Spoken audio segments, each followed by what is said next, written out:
ದೇಶ ಕಂಡಂಥ ಅಪ್ರತಿಮ ಮೇಧಾವಿ ಆರ್ಥಿಕ ತಜ್ಞ, ಭಾರತದ ಆರ್ಥಿಕತೆಯ ದಿಕ್ಕನ್ನೇ ಬದಲಾಯಿಸಿದಂಥ ನಮ್ಮೆಲ್ಲರಿಗೂ ಅತ್ಯಂತ ಗೌರವ ಮತ್ತು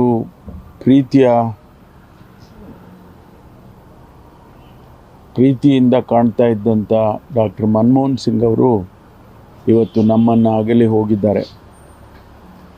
ನಮಗೆಲ್ಲರಿಗೂ ಕೂಡ ಅತ್ಯಂತ ನೋವಾಗಿದೆ, ದುಃಖ ಆಗಿದೆ. ಒಬ್ಬ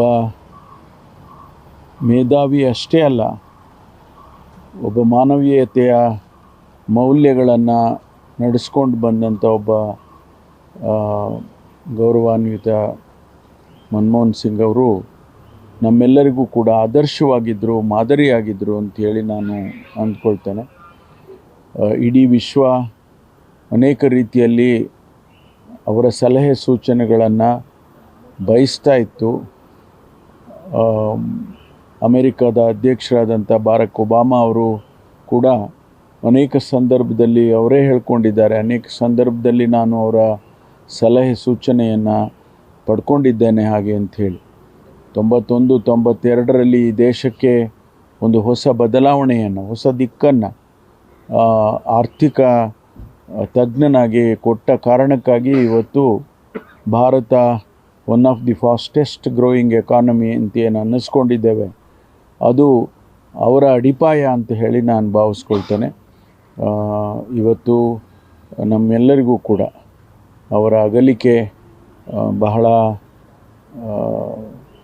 ನೋವಾಗಿದೆ ಎನ್ನುವಂಥದ್ದು. ಅವರ ಆತ್ಮಕ್ಕೆ ಶಾಂತಿ ಸಿಗಲಿ.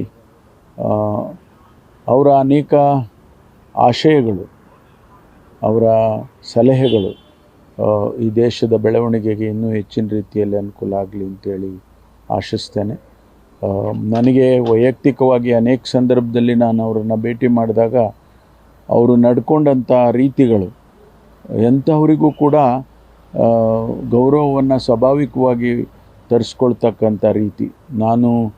ನನಗಿನ್ನೂ ಜ್ಞಾಪಕ ಇದೆ, ಅವರು ಹಣಕಾಸಿನ ಸಚಿವರಾಗಿದ್ದಂಥ ಸಂದರ್ಭದಲ್ಲಿ ನಾನು ಅವರನ್ನು ಸೌತ್ ಬ್ಲಾಕಲ್ಲಿ ಭೇಟಿ ಮಾಡಿದಾಗ ನಮ್ಮನ್ನು ರಿಸೀವ್ ಮಾಡೋದಕ್ಕೆ ಮತ್ತು ಕಳಿಸ್ಕೊಡೋದಕ್ಕೆ ಅವರು ಬಾಗಿಲಿಗೆ ತಾನೇ ಬಂದು ಬಾಗಿಲನ್ನು ತೆಗೆದು ನಮ್ಮನ್ನು ಆಹ್ವಾನ ಮಾಡಿದರು ಮತ್ತು ಕಳಿಸ್ಕೊಟ್ರು.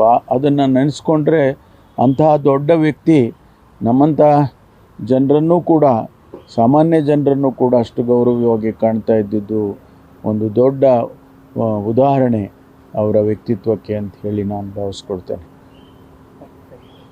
Thank you.